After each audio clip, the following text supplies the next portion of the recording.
Tú eres mi Hijo amado. En muchas de nuestras comunidades hoy se celebra la fiesta de la Epifanía, llamada popularmente de los Santos Reyes. Litúrgicamente la celebraremos el próximo domingo. Mucha gente se queda solo en la tradición de la rosca de Reyes, cosa que no está mal, con tal de que encontremos al niño Jesús y nos unamos en su amor. Seguimos celebrando la Navidad. El Evangelio de San Marcos, que hoy escuchamos, nos habla del bautismo de Jesús, con el cual empieza el anuncio del reino de Dios. Por eso la fuerza está en las palabras de la voz del cielo que se escuchan diciendo: tú eres mi Hijo amado, en ti tengo mis complacencias.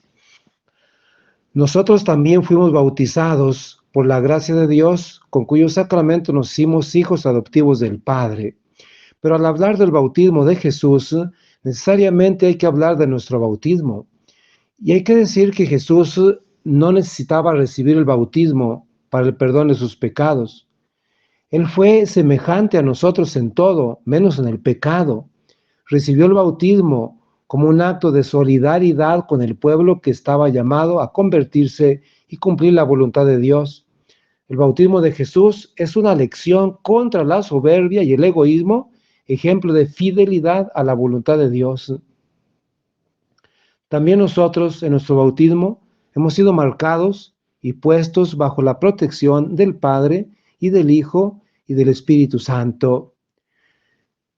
El bautismo nos compromete a vivir como hijos de Dios, a dar testimonio de Él y a colaborar en la extensión del reino de Dios en nuestro entorno y en nuestros lugares en que vivimos.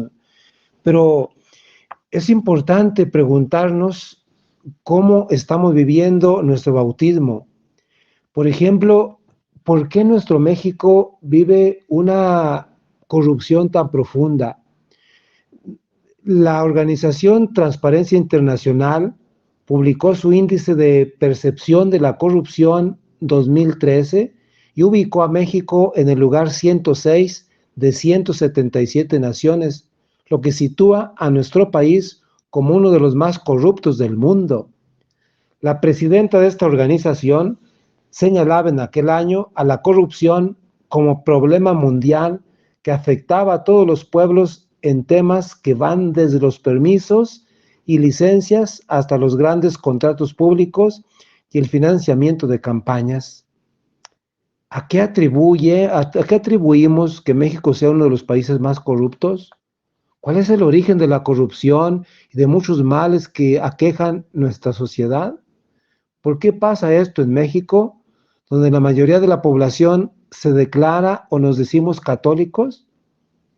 Tenemos que descubrir que en México la mayoría de la población es católica. Se autodenominan creyentes no practicantes.